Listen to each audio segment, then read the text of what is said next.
Ok, nós vamos dar início à nossa aula sobre doutrina de Deus. Vamos estar estudando sobre a pessoa de Deus, uma das doutrinas mais importantes para a nossa fé cristã, uma vez que tudo começa com Deus e tudo terminará com Deus. E por isso mesmo esse estudo é de suma importância para o nosso crescimento espiritual e para o nosso relacionamento efetivo com Deus, de uma maneira bem racional, de uma maneira bem precisa, para sabermos exatamente a quem nós estamos adorando e quem Ele é.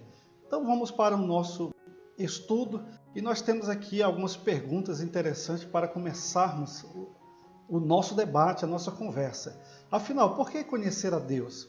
Para que estudar sobre Deus? O conhecimento de Deus é relevante para a vida? Essa pergunta e muitas outras vamos estar respondendo ao longo do nosso estudo. Agostinho nos diz que quando Deus fez o homem, deixou um espaço do tamanho dele. Isso significa dizer que este homem, sem Deus, é eternamente insatisfeito, será sempre vazio, estará sempre nessa crise existencial, mesmo que ele procure preencher essa lacuna que só Deus pode preencher para completar o homem, com coisas materiais, com os prazeres transitórios, com a fama, com a fortuna, com tantas outras conquistas mais terrenas e passageiras. Este homem nunca será exatamente realizado. Nós vamos ver isso ao longo do nosso estudo. Veja essa reportagem da super interessante que vai exatamente dizer o que eu acabei de falar para vocês. A reportagem diz o seguinte: a gente sempre ouve falar por aí que países considerados de primeiro mundo, como Dinamarca, Suíça, Suécia, têm a melhor qualidade de vida do planeta. E que, por consequência, seus habitantes estão entre os mais satisfeitos do mundo. A parte estranha é que esses lugares felizes têm taxas bem altas de suicídio. É nos lugares mais felizes que acontecem mais suicídios, continua a reportagem. Vamos nos concentrar aqui na Suécia, como exemplo para essa questão que nós estamos abordando, que o homem sem Deus será sempre vazio. Lá na Suécia, por exemplo, quase não existe desemprego. A democracia é real, a justiça social ela é plena, praticamente não há corrupção. Esse país é líder tecnológico do seu continente. O transporte é moderníssimo, o governo prioriza a educação e não há conflitos ou guerras. Na Suécia temos a maior parcela de pessoas não religiosas, sendo que cerca de 85% da população são de ateus e agnósticos. Isso claramente vai confirmar as palavras de Jesus Cristo, que disse: quão dificilmente um rico entrará no reino de Deus. Porque o rico estará confiando nas suas riquezas, no seu poder aquisitivo. Ora, se ele não tem necessidades básicas que as finanças não possam cobrir, ele evidentemente está achando que não precisa de Deus. Mas o grande engano de Satanás é justamente esse, porque o homem não precisa de Deus para ser rico ou para ser abastado. O homem precisa de Deus para a salvação, porque só Deus pode providenciar a salvação para a alma do homem. E para surpresa nossa, um país tão abastado como esse, olha só o que acontece: o uso de antidepressivos aumenta 1000% na Suécia. Os resultados mostram que existem fortes evidências de que os antidepressivos têm um papel-chave nas estratégias de tratamento da depressão. Ou seja, um povo que não tem necessidades financeiras, um povo que é abastado, um povo que tem tudo à mão, é um povo vazio, é um povo depressivo, é um povo que está em desespero, é um povo que realmente perdeu a esperança e a graça de viver. E por que será isso? Novamente, eu repito as palavras de Agostinho, é porque o espaço de Deus eles estão querendo preencher com coisas que não trazem a felicidade. No mundo como um todo, a média de suicídios por cada 100 mil habitantes fica em torno de 15. Na Suécia é de 18,7, ou seja, 1.500 suicídios por ano. A causa mais comum de morte no grupo de pessoas entre 15 e 44 anos. Novamente, repito, o homem sem Deus será eternamente vazio. Não adianta você tentar preencher esse espaço que pertence a Deus com outras coisas ou com pessoas, porque isso não vai funcionar. Só Deus preenche o vazio da alma do ser humano. Diz a W. Tozer, a coisa mais importante a seu respeito é aquilo que você sabe a respeito de Deus, seu conhecimento de Deus. Nós vamos ver agora algumas razões por que devemos conhecer a Deus. A primeira delas é: ideias têm consequências, as ideias que você tem a respeito de Deus são as que têm maiores consequências. Ou seja, se você tem uma ideia distorcida de Deus, é claro que a sua vida será uma grande distorção. Se você tem uma ideia equivocada de Deus, é claro que a sua vida será um grande engano. A segunda razão: não podemos conhecer o Deus verdadeiro a não ser que conheçamos a verdade a respeito de Deus. É onde é que nós vamos encontrar essas verdades a respeito de Deus? Nas Sagradas Escrituras. É por isso que nós estamos estudando aqui. E nesse momento eu te convido, meu amigo, minha amiga, a pegar o seu caderno, uma caneta e então você levar a sério realmente esse estudo, porque esse estudo fará grande diferença no teu viver. Terceira razão, por que precisamos estudar sobre Deus? Não podemos nos conhecer a não ser que conheçamos verdadeiramente a Deus. Ora, os filósofos o tempo inteiro dizem: conhece-te a ti mesmo, e aí você terá uma vida melhor. Não é assim. Nós nos conhecemos a partir do momento que nós começamos a conhecer a Deus. Por isso mesmo, esse estudo é fundamental para o nosso grande desenvolvimento espiritual, intelectual, social, emocional e espiritual acima de tudo. Oséias 6, versículo 3 diz: conheçamos e prossigamos em conhecer ao Senhor. Como o nascer do sol, a sua vinda é certa, e ele descerá sobre nós como a chuva de primavera que rega a terra. Ora, esse conhecimento de Deus é inesgotável.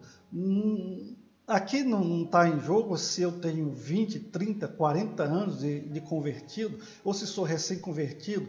Todos nós precisamos conhecer a Deus, porque esse conhecimento de Deus prossegue a vida inteira, e não somente a vida inteira. Veja o que Jesus Cristo fala sobre a vida eterna.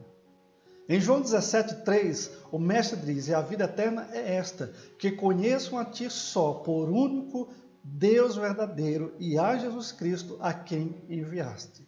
Nós vamos passar a eternidade inteira conhecendo a Deus e nós não vamos esgotar esse conhecimento de Deus, porque Deus é insondável, inesgotável, mas é prazeroso estudar sobre Deus, e tanto é que na eternidade inteira nós vamos ter essa grande comunhão com Deus, conhecendo a Ele exatamente como Ele é. Agora vamos à pergunta: quem é Deus? Na definição teológica nós temos os seguintes dizeres: Deus é o infinito e perfeito Espírito no qual todas as coisas têm origem, preservação e finalidade. Deus é Espírito, infinito, eterno, imutável, em seu ser, sabedoria, poder, santidade, justiça, bondade e verdade. Sobre o aspecto da existência de Deus, nós vamos estar abordando dois subtópicos: sua existência declarada e sua existência provada. Vamos ver o aspecto da existência declarada. Veja só que em Gênesis capítulo 1, versículo 1, nós encontramos a grande frase: no princípio Deus criou os céus e a terra. Nas Escrituras Sagradas, o que você não vai perceber é um esforço dos autores querendo provar a existência de Deus. Todos eles admitem a existência de Deus. Eles simplesmente estão declarando que Deus existe, que é um ser superior, um ser inteligente, um ser que tem moralidade, um ser que nos criou segundo o seu poder, a sua misericórdia, a sua imagem e semelhança. Portanto, a Bíblia não é um tratado para provar a existência de Deus, mas simplesmente declarar que esse Deus existe e esse Deus, sim, se importa comigo e contigo. Agora, no aspecto da existência provada, onde nós acharemos evidências da existência de Deus. E nós vamos perceber que a fé não é um salto no escuro. Não, absolutamente não. Deus nos deu um raciocínio, uma capacidade de buscar, de prescrutar, de procurar as razões pelas quais nós existimos ou que o universo existe. E pela razão, nós vamos tecer aqui alguns argumentos que vai fazer com que nós possamos ter um conhecimento desse Deus através das coisas que nos cercam. O primeiro argumento que eu quero colocar aqui para vocês é o argumento da intuitividade ou crença universal. Deixa-me ler aqui Romanos 1, 18, seguinte: a ira de Deus se revela do céu contra toda impiedade e perversão dos homens que detêm a verdade pela injustiça.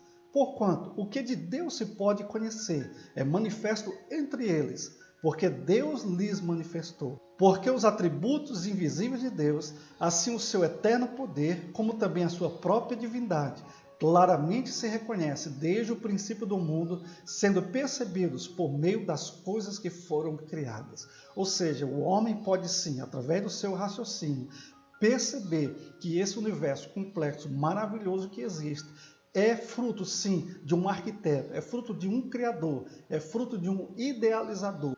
Orígenes diz: os homens não seriam culpados se não tivessem em suas mentes noções comuns de moralidade inatas e escritas com letras divinas. Ou seja, essa inclinação à busca de moralidade, de regras, de leis que possam estar conduzindo a nossa vida, tornando a nossa vida social palatável, que seja mais socialmente aceita, equilibrada, respeitosa. Isso vem de Deus. Um primata, ele não tem esse senso de moralidade, nenhuma outra criatura, a não ser o homem. Por quê? Porque Deus, ao nos criar, nos fez a sua imagem e semelhança. Calvino também disse: os que julgam corretamente sempre concordarão em que há um indelével senso de divindade inscrito nas nossas mentes. E olha que frase interessante.